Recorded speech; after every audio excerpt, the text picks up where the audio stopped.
Bonjour à tous et bienvenue dans l'Aparté, le podcast signé SPV Assurance. Je suis Sonia Battista. On se retrouve aujourd'hui en compagnie de Kevin, qui est comptable général chez SPV Assurance.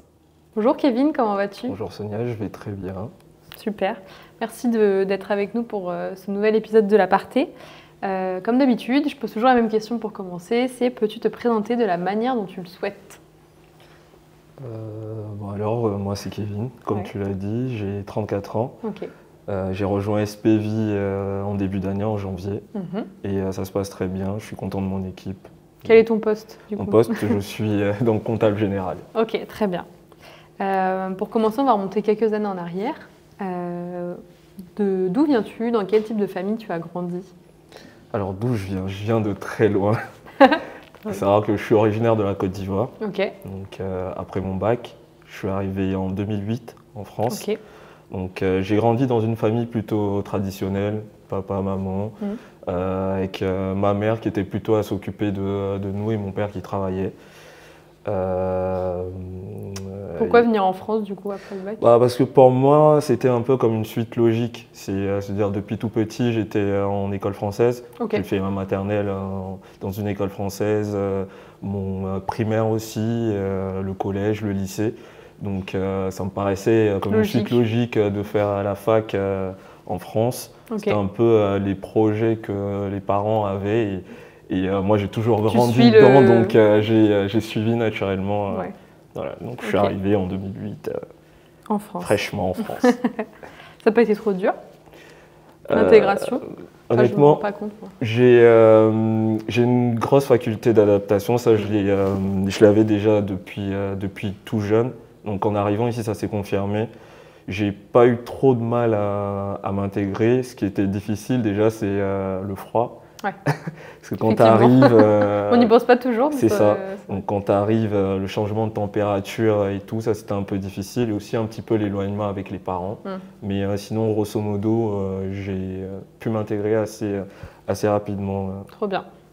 Quel type d'élève tu étais à l'école? À l'école… Quand tu étais petit? Ok.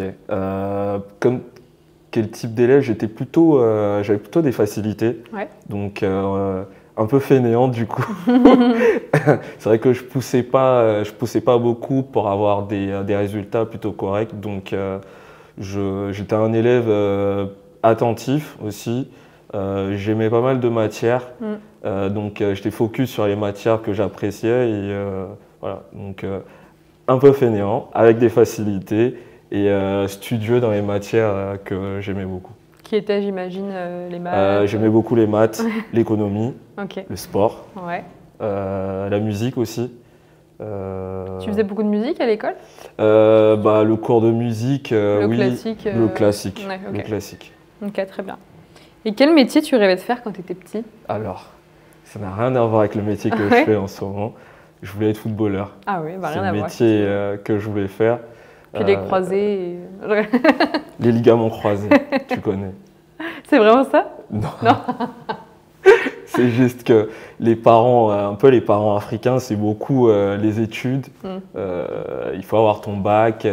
Si tu veux ta liberté, si tu veux faire ton métier, le métier que tu veux faire plus tard, une fois que tu as ton bac, tu fais ce que tu veux. Ouais. Sauf que le foot, faut commencer très jeune. Exactement. Ouais. Si tu attends d'avoir ton bac pour te lancer dans ta carrière de footballeur, c'est foutu. Donc j'ai su tout de suite que ça allait être compliqué. Et tu faisais du foot quand même à côté? Ouais, je faisais du foot. J'étais le capitaine de l'équipe au lycée. Enfin voilà. J'ai joué au foot jusqu'à mes 18 ans en fait. Et quand je suis venu ici pour l'université, manque de temps, j'ai essayé de reprendre, de m'y remettre, mais quand j'ai vu que mes rêves étaient un petit peu tombés à l'eau d'être footballeur, je me suis vite remis à la réalité et à poursuivre sur d'autres voies parce que j'avais d'autres passions, d'autres perspectives, j'avais d'autres intérêts. Ok. Justement, on va se focus un peu plus sur la partie parcours scolaire, on va dire. Vers quelles études tu t'es tourné du coup après le bac? Après le bac, je me suis donc inscrit en admission post-bac sur le site avec plusieurs choix d'université, etc., classiques comme ici en France. J'ai été admis donc à Paris 10, à Nanterre, à la fac. J'ai suivi un parcours en administration économique et sociale. Ok. Bon, Ouais. Pourquoi? Ouais, pourquoi? Donc du coup, pourquoi? Au lycée, j'avais une prof, ma prof d'éco, qui on était assez proches, qui me donnait des conseils sur ce que je voulais faire plus tard et je ne savais pas trop, parce que je voulais être footballeur de base. C'est vrai qu'elle a dû dire, bon là il va falloir qu'on revoie un peu les bases. Ouais. Donc à 18 ans, 17-18 ans, honnêtement, tu sais pas trop, oui, je vais à la fac, en plus pas dans mon pays. Qu'est-ce que je vais faire? Voilà. Elle a agi un petit peu comme une conseillère d'orientation pour moi. C'était le parcours qu'elle avait suivi elle, parce qu'elle était dans la même situation que moi. Elle ne savait pas ce qu'elle voulait faire plus tard et tout. Elle a vu que j'aimais bien l'économie, que j'étais plutôt doué en mathématiques. Elle m'a dit en AES, l'avantage de cette filière, c'est que tu vois pas mal de matières. C'est une filière qui est générique, exactement, qui est pluridisciplinaire, où tu vas toucher à tout. Tu vas faire du droit, tu vas faire de la psycho, tu vas faire des ressources humaines, tu vas faire de la compta, tu vas faire de l'histoire, tu vas toucher à tout. Ça te laisse le temps de voir ce qui te spécifier, de te spécialiser plus tard et de voir ce qui te plaît. Donc du coup, j'ai suivi un petit peu son conseil. Et je me suis inscrit en administration économique et sociale. Ok. Et ça a été la fac? La fac, c'est particulier. Ouais, je sais, j'ai fait de la fac aussi. C'est particulier. Première année, beaucoup d'élèves, un environnement assez dense. assez dense. Et du coup, les premières années, pas faciles. En plus, le côté pluridisciplinaire, ça a aussi son désavantage, ça a ses avantages, mais aussi les inconvénients. C'est-à-dire que tu ne te spécialises pas, tu vois plein de domaines qui ne t'intéressent pas forcément. Et du coup, en première année, j'ai failli arrêter. J'ai failli arrêter et changer de filière pour me diriger vers une filière un peu plus spécialisée comme type éco-gestion. Mais j'ai demandé un entretien avec un responsable de la formation administration économique et sociale de la filière qui m'a dit voilà, ça fait 2-3 mois, attends un petit peu, essaie de voir et vraiment si ça te plaît pas. Ça te plaît pas. Ok. Surtout qu'à la fac, avoir des grosses matières comme ça, mine de rien, tu dois avoir un emploi du temps quand même assez chargé. J'avais un emploi du temps infernal. Bah oui, parce qu'à la fac, c'est plutôt cool, léger, mais dans ce cas-là… C'était infernal. Ça allait dans tous les sens. Mais voilà, je me suis dit, allez Kevin, tu… Mets les choses de ton côté. Tu t'accroches. Elle a raison, ça fait 3 mois. Vas-y, accroche-toi et ça va le faire. Donc, encore une fois, j'ai suivi son conseil. Je me suis accroché et puis au bout de quelques mois, 6 mois, ça roulait.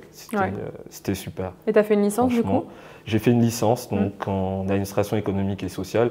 À savoir qu'en deuxième année, on commence à se spécialiser. La première année, c'est très général. Ensuite, en deuxième année, on a l'occasion de prendre une option. Donc on a le choix entre 3 options, commerce international, ressources humaines et le management des organisations.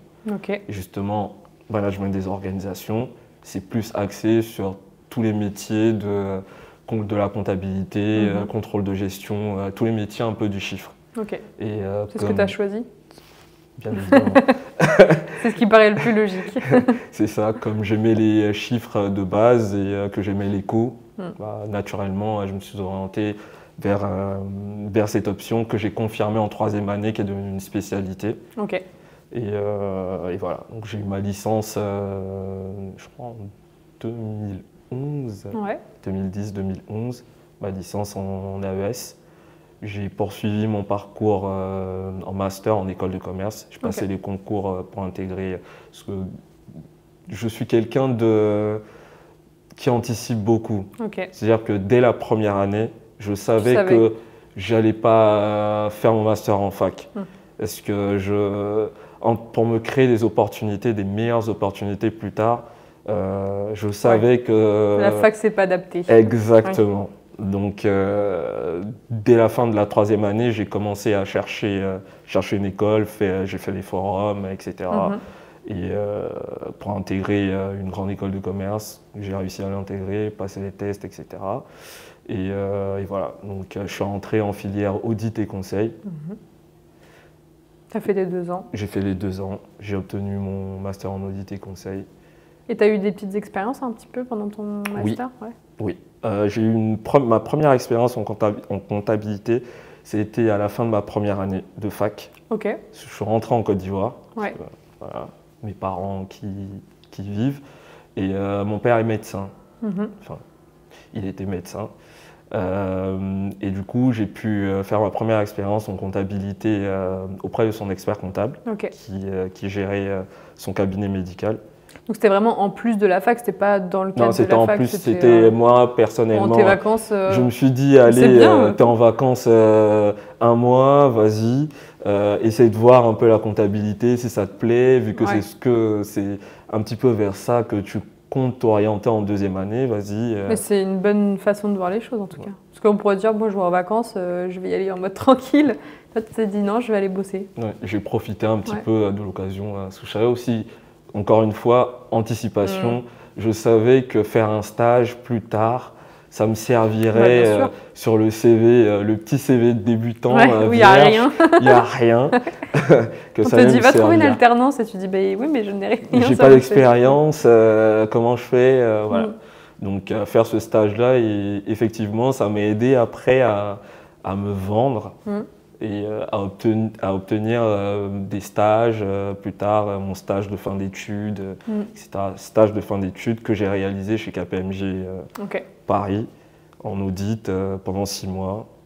Et ça, du coup, c'était à la fin de la licence ou la fin du master? Ça, c'était à la fin du master, pour valider mon master. Il n'y avait pas d'alternance? Non, j'avais pas d'alternance. Ce stage de fin d'année? Exactement, stage de fin d'année classique. Ok.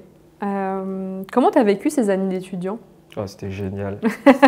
C'était vraiment les meilleures années de ma vie de préadulte.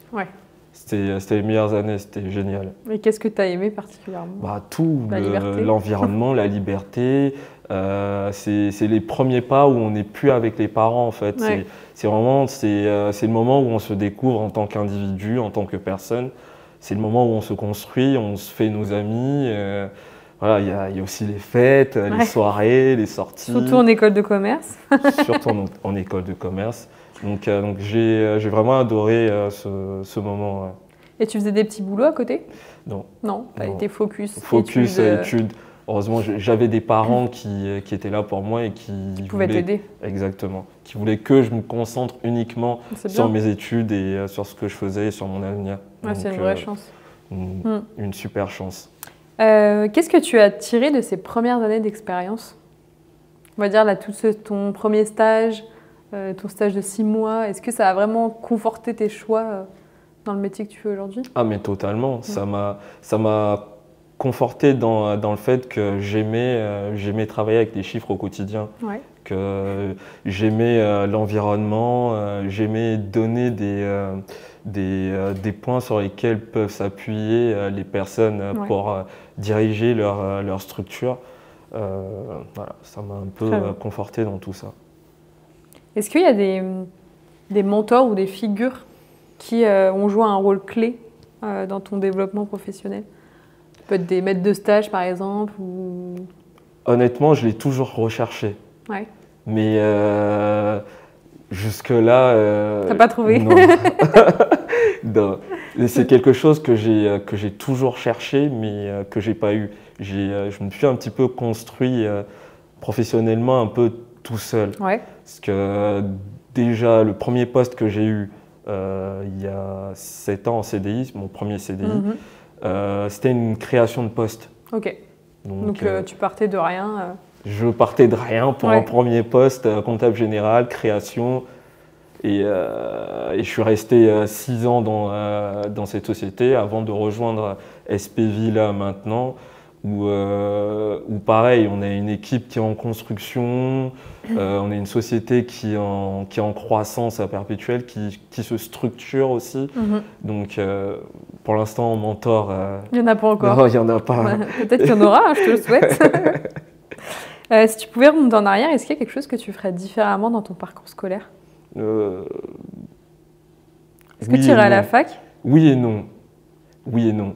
J'irai à la fac, peut-être pas sous ce format, parce que j'ai eu un moment où j'avais une ambition d'être expert comptable. Ouais. Et quand j'étais en Côte d'Ivoire, je ne savais pas qu'il y avait un parcours type. Okay. DCG, DSCG, stage d'expertise comptable et ensuite on est expert comptable. C'est-à-dire on commence dès la première année, on est dans la filière expertise comptable.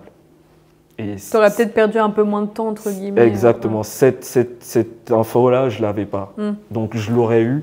Je pense que j'aurais eu un parcours différent et un poste différent aujourd'hui. Là, aujourd'hui, j'aurais pu être associé en cabinet d'expertise comptable ou expert comptable indépendant. Voilà.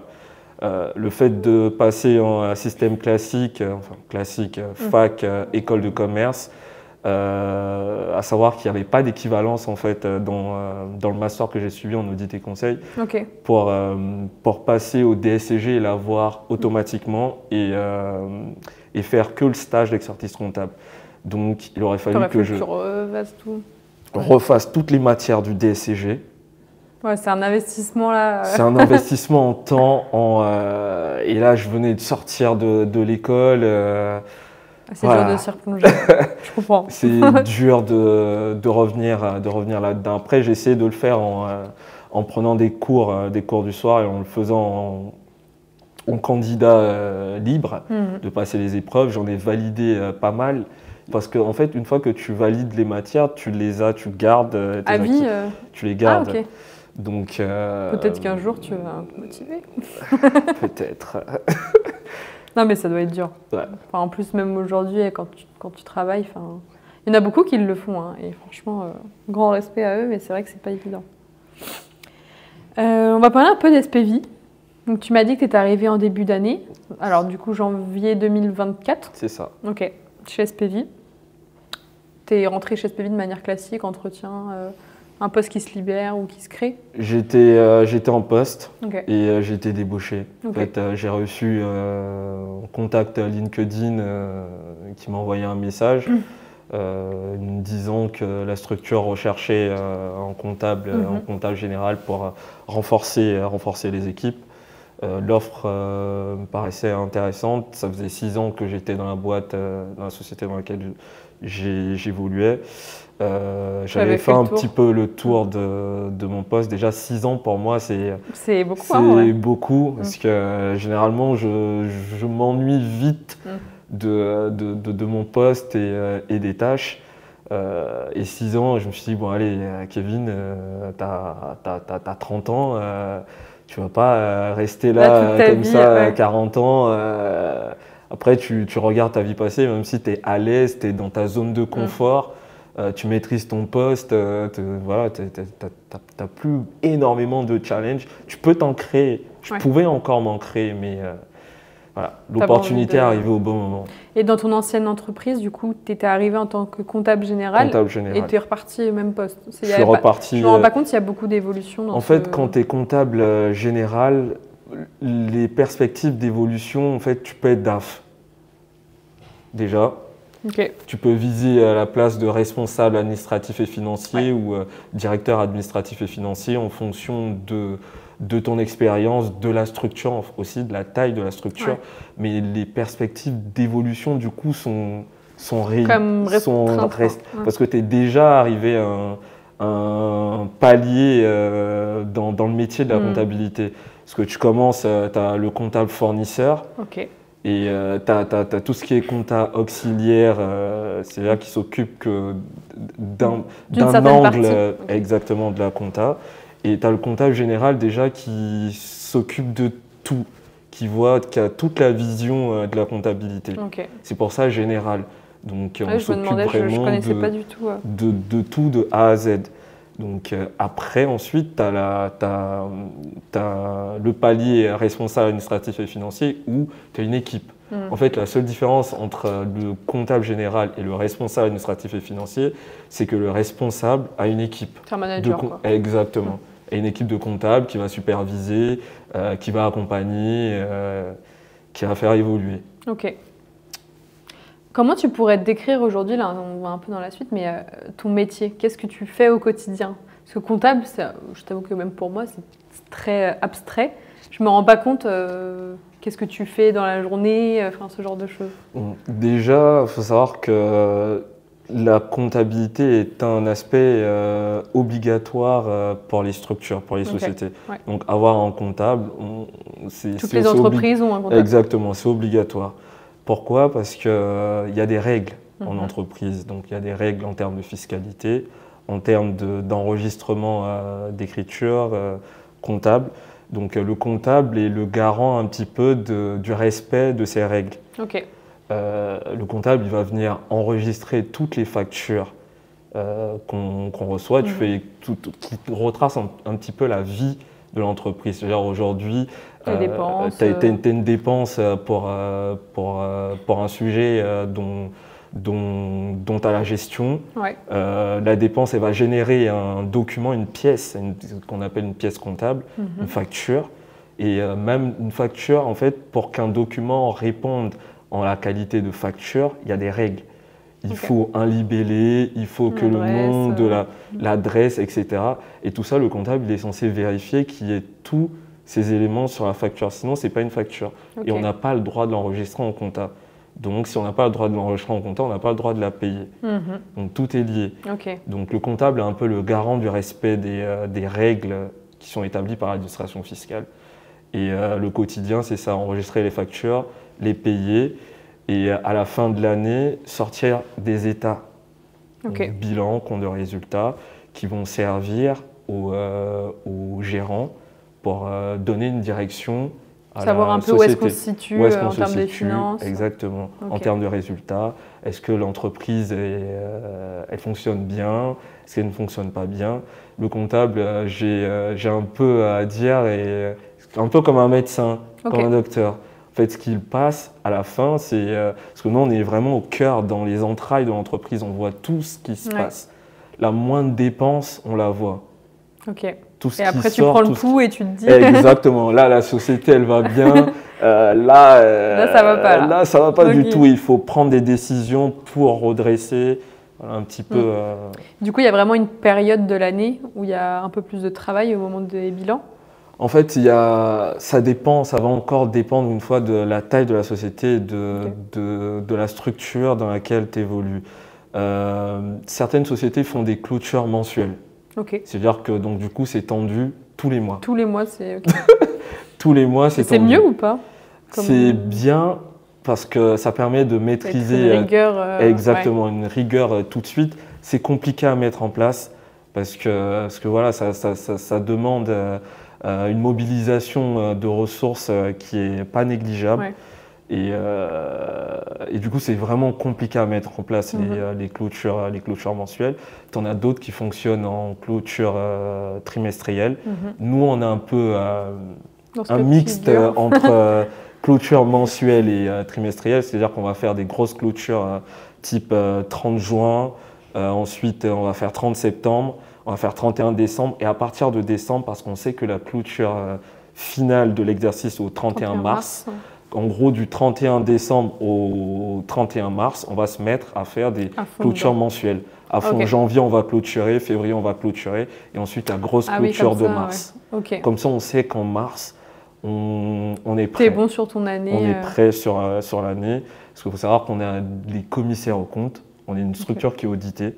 C'est-à-dire qu'une société, en fonction de la taille, en fonction de son chiffre d'affaires et deux autres critères, elle a l'obligation d'avoir un commissaire aux comptes. Commissaire aux comptes qui viennent contrôler ce qui a été fait durant l'année, grosso modo. Est-ce que tout a été fait dans le respect des règles établies par l'administration fiscale? Est-ce qu'il n'y a pas de fraude, blanchiment d'argent voilà. Ok, c'est super intéressant. On ne dirait pas comme ça, mais il y a quand même pas mal d'aspects. C'est super intéressant, super intéressant. C'est pour ça, ça peut être aussi intéressant de faire des vie ma vie pour que. On se rend pas compte parce qu'on travaille tous dans la même entreprise, mais On ne se rend travaille peut-être pas compte ensemble. des métiers de chacun, de l'un et de l'autre. Et du coup, faire des vies ma vie, ça peut permettre de prendre conscience de certains aspects des différents métiers, de l'importance de certains aspects de nos métiers qui, après, aideraient l'autre à mieux faire sa tâche et à aller plus vite et être plus efficace. Parce que pour certaines personnes, une facture, c'est rien du tout. Mais pour nous, oui, c'est ça. Moi, des fois, je vous envoie des factures et je dis, bon, voilà, il y a cette facture et basta. C'est le début de tout. Il y a des process dans les entreprises. On demande pourquoi cette facture n'est pas payée. Cette facture, elle n'est pas payée, mais parce qu'il y a un process. Avant d'être payée, elle va être scannée, elle va être envoyée dans un logiciel de gestion. Elle a plusieurs niveaux de validation. C'est-à-dire ta facture, tu l'as envoyée le premier, elle va être validée ou pas. Au premier niveau, on va relancer pour qu'elle soit validée au premier niveau. Pourquoi elle n'est pas validée au premier niveau? Peut-être qu'on n'a pas le contrat, peut-être on ne sait pas pourquoi la facture elle arrive, parce que sur quel budget elle doit être imputée. Le budget, exactement. Donc une fois qu'on sait ça, le premier niveau est validé. Ensuite, il y a un deuxième niveau. Est-ce que ça correspond au contrat qu'on a signé ou pas? Deuxième niveau est validé. Ensuite, ça va chez le DAF. Le DAF va dire « Ok, c'est une dépense… au moment T, on peut la payer. Il y a aussi une question de trésor, gestion de la trésorerie, des entrées et des sorties. Donc, on peut la payer, oui, on la paie. Bam, elle part en campagne de règlement. Il faut savoir que, par exemple, chez SPV, on a 2 campagnes de règlement, une en milieu de mois et une en fin de mois. Donc, si tu es entre les deux, tu attends quoi. Tu attends. Si tu es entre les deux, tu attends. Sauf si c'est vraiment une urgence de chez Urgence. Là, on monte l'information au directeur administratif et financier qui nous donne son feu vert pour la payer ou pas. Donc vraiment, quand une facture n'est pas payée, c'est pas juste parce que vous êtes comme ça. Exactement. C'est pas juste que le comptable il est là et il veut pas la payer. Et voilà, il y a plein d'aspects derrière qui font effet boule de neige et qui font que la facture n'est pas payée. Ouais, ok, très intéressant. Quel est l'aspect de ton métier que tu préfères aujourd'hui, toi? L'aspect de mon métier ici, c'est le caractère, c'est l'évolution, l'évolutif, c'est l'environnement dynamique. SPV, c'est vraiment… c'est ce qui me plaît. C'est que ça bouge. Tout le temps de nouvelles idées. Donc, qui dit nouvelles idées dit impact comptable. Parce que, comme je le disais précédemment, c'est qu'on voit tout. La moindre décision a une répercussion comptable. À toutes les échelles. Exactement. Donc, du coup, le fait d'évoluer dans un environnement dynamique, ça permet de développer certaines compétences, de voir des sujets que tu ne verrais pas ailleurs et de découvrir de nouvelles problématiques, de répondre à ces problématiques-là, donc trouver des solutions. Et c'est assez stimulant au quotidien. Parce qu'on n'est jamais, on fait jamais la même chose. C'était sur un sujet, il y en a un nouveau qui tombe, il faut le régler. Tu n'as même pas fini de le régler, qu'il y en a un nouveau qui arrive et puis voilà. Et justement, par rapport à ça, pour toi, quelles sont les compétences clés pour faire le métier que tu fais aujourd'hui? Il faut une rigueur, il faut être rigoureux, il faut aimer ce qu'on fait, il faut être patient, il faut prendre beaucoup de recul, parce que sans la prise de recul, t'es tête dans le guidon. T'es tête dans le guidon et c'est pas bon signe d'être tête dans le guidon en fait. Donc essayer de prendre de la hauteur sur ce qu'on fait. Et vraiment l'organisation aussi qui est très importante parce que ça bouge vraiment dans tous les sens. Donc s'organiser, marquer ses échéances, parce qu'on a des obligations déclaratives aussi.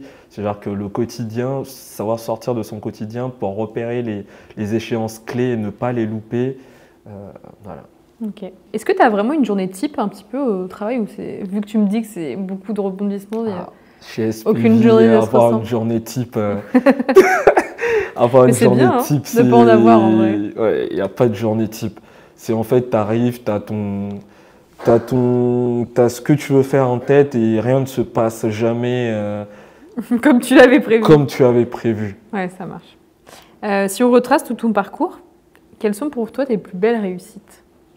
Mes plus belles réussites, c'est déjà d'être là où je suis aujourd'hui.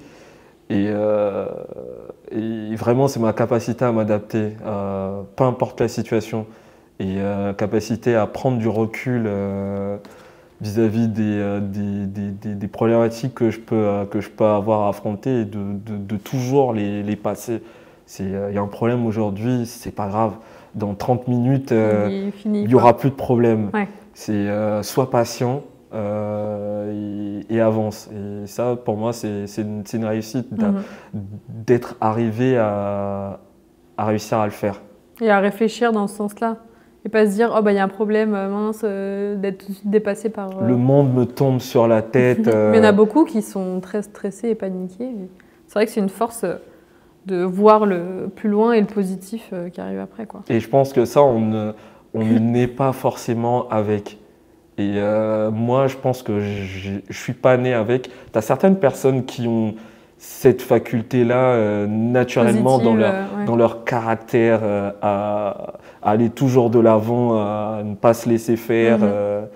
Et moi, ça, je ne l'avais pas. Et donc, c'est une réussite pour moi, dans mon parcours, d'être arrivé à ce stade-là, à la prise de recul vraiment. Et tu penses que c'est grâce au travail ou c'est aussi dans ta vie perso? Je pense que c'est grâce aux deux, à ma vie perso et au travail et au cadre dans lequel j'ai pu évoluer jusqu'ici. Ok. Et on aime bien aussi parler un petit peu d'échec. Je mets des guillemets sur ce mot parce qu'il n'est pas très joli. Mais est-ce que toi, tu as quelque chose que tu pourrais nous partager aujourd'hui où tu l'as perçu comme un échec, mais aujourd'hui, avec du recul, tu te dis, en fait, ça m'a grave aidé sur tel ou tel sujet? Bah pour moi, déjà, je t'avais parlé de mon parcours, du parcours d'expertise comptable. Pour moi, je le prends un peu... c'est un peu comme mon... Ton petit truc... C'est le truc pas abouti. Ouais. Là, aujourd'hui, c'est le truc pas abouti de ma vie à 34 ans. Donc, je me dis, est-ce que vraiment je vais le laisser J'y pense. C'est des petites interrogations. Exactement. Là, c'est un gros point d'interrogation. DSCG et expertise comptable.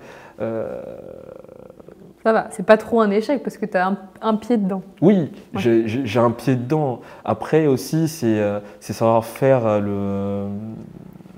la part entre la vie, le privé, le professionnel. Est-ce qu'aujourd'hui, j'ai envie d'être expert comptable vraiment ? Ouais, parce que ce ne sera pas la même vie. C'est pas la même vie. J'ai besoin, là je me rends compte de plus en plus que j'ai besoin d'un équilibre. Vie privée et vie pro. Perso, vie pro, pardon. Et voilà. Mais ça reste que le point d'interrogation, il est toujours là. L'échec, tu parles d'échec, je le considère un petit peu comme quelque chose de non abouti. Et voilà. Ok. Mais sur lequel il y a toujours une petite porte, quoi. Il y a toujours une petite porte. Est-ce que je vais l'ouvrir ou pas? On ne sait pas encore si tu as la clé, quoi. Bah, je ne sais pas si j'ai la clé, si je vais y aller. Quel est l'aspect de ton métier que tu aimerais bien voir évoluer dans l'avenir? Est-ce qu'il y a des sujets, par exemple, je ne sais pas, ça peut être lié à l'intelligence artificielle avec des sujets qui pourraient venir vous aider ou... Là, comme ça, sur le métier en lui-même, je pense que je pourrais difficilement apporter une réponse. Mais chez SPV, j'ai une réponse par contre. Allons-y, hein. Chez SPV, dans le métier que je fais aujourd'hui quotidiennement, s'il y a un truc à améliorer, c'est interconnecter les logiciels, les logiciels qu'on utilise. C'est vrai qu'on a beaucoup d'outils, mais beaucoup d'outils qui fonctionnent indépendamment. Et je pense qu'avoir des outils, les lier entre eux, ça permettrait de gagner du temps, de gagner en fiabilité et de maîtriser un peu mieux notre métier aujourd'hui. Ok, très intéressant. Quelle est ta vision personnelle du succès ? Quelle question. C'est un peu dur comme question. Quelle question. Mais est-ce que tu vois, pour toi, le succès, c'est gagner beaucoup d'argent? Est-ce que c'est trouver cet équilibre pro-perso dont tu parlais? Ça peut être plein de choses, tu vois. Le Kevin d'il y a, 15 ans en arrière, l'argent. L'argent à fond. L'argent à fond, le succès, c'est avoir une belle voiture. avoir une belle voiture, c'est avoir de l'argent, c'est avoir une carrière au top. Voilà, j'étais très à fond carrière, très carriériste, voilà, avec des objectifs que j'ai toujours, mais avec le recul, avec la vie, le Kevin d'aujourd'hui, là, 34 ans, il se dit que le succès, c'est d'arriver à l'équilibre vie privée, vie professionnelle. Pour moi, c'est ça la clé du succès, c'est être heureux en fait et épanoui dans ce qu'on fait. Après, si on est heureux et épanoui en étant carriériste et qu'on n'a pas de regrets, chacun son truc après. Chacun sa notion du succès. Mais moi, pour moi, c'est chercher le bonheur, être heureux. Oui, c'est de te lever le matin et être content d'aller au travail, rentrer chez toi le soir et être content de rentrer. Être content de rentrer. Voilà. Ça, c'est beau. On arrive à la fin du podcast. Comme dernière question, qu'est-ce qu'on peut te souhaiter pour la suite ? Que je continue dans le succès, que je garde toujours ma positive attitude, mon sourire. Et voilà, plus important. Merci de t'être livré à nous aujourd'hui. J'espère que ça t'aura plu, cet petit exercice. C'était un plaisir. Et merci à tous pour votre écoute. On se retrouve très prochainement pour un prochain épisode. À bientôt.